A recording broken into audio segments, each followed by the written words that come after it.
Good evening. Woo! Good evening.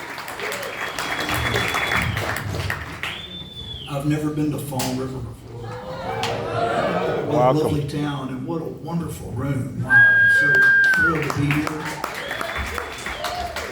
I've basically been on tour nonstop since the late 90s. Literally.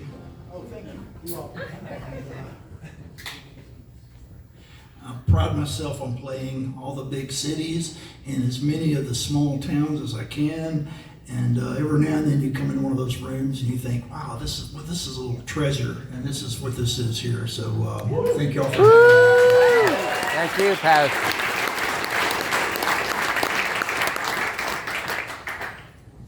I've also absolutely become obsessed with John Moreland and his music. I was a fan before I did this tour, and I've been a fan a long time, and I've got a bunch of his records, but I'd never actually seen him live or met him until we did this tour. And it's like every night I'm just get chills and goosebumps.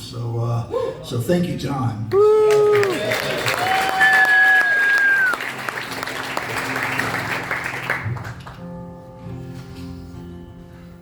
So I'm going to start things off with a song I wrote. I've got a pretty new record. It came out about a year ago, but that's still new to me. And it's called Exploding Trees and Airplane Screams. And it's kind of an autobiographical record that basically takes me from early childhood until about 3 weeks before my 30th birthday, and which was a long time ago. Over half of a lifetime ago now, but because I'll be 62 in less than a week. So. Yeah, happy birthday! This might be this is a song on that record, and this is a song about a place. It's a real place, and it's in my hometown. It's actually just northwest of my hometown, and I spent every weekend of my childhood with my great uncle. His name was George Albert Johnson. We all called him George A. And he never married, never had kids of his own. So, and I had teenage parents, so it kind of worked out great because he kind of became a surrogate dad, and boy was he a great one.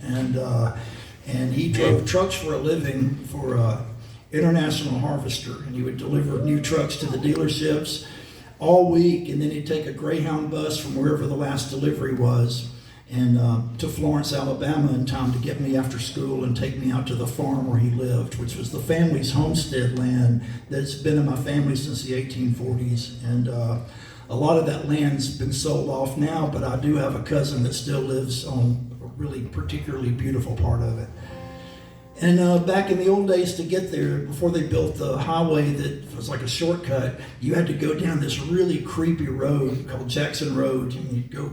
It was creepy as hell, and at times the trees were over it like a canopy, and you'd go down this steep hill and some curves, and then you'd round this one curve, and it would kind of open up, and you could see a cotton field with a hill on the backside of it, and on top of that hill was this big mansion, big, like plantation house, like pre-Civil War, and it had belonged to like a first cousin of Andrew Jackson.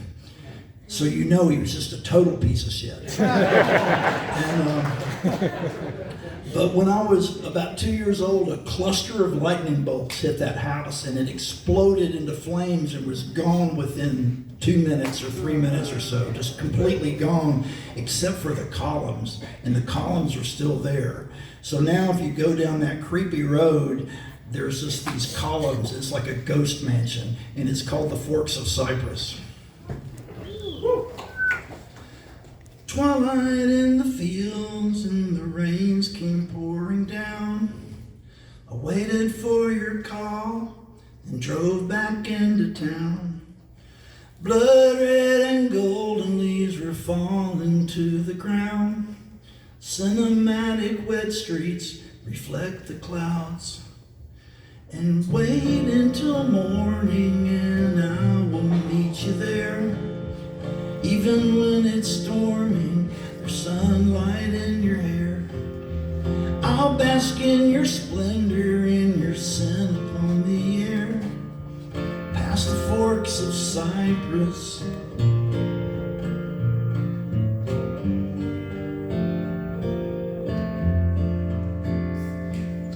We walked through the trails past the pond on fallen leaves, where the panther saw his own reflection in my dreams, watching us making love upon the cold hard ground, buried in the red clay so freshly plowed.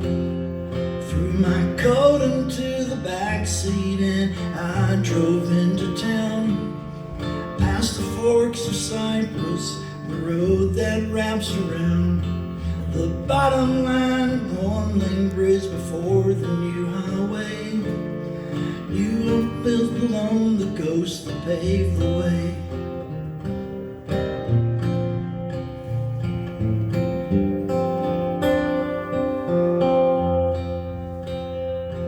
No one had better ask me, and I would never tell.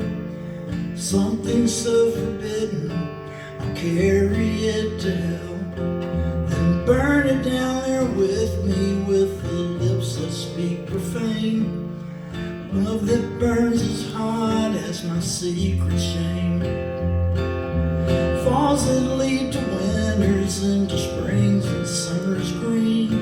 The one that took me most, fertilized the ground serene. Hazel eyes and blood, beckoning to speak thy name.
And my secret shame that haunts me in my dreams, stalking like the panther in the soybean, ghosting on me still while the bones rest in the field,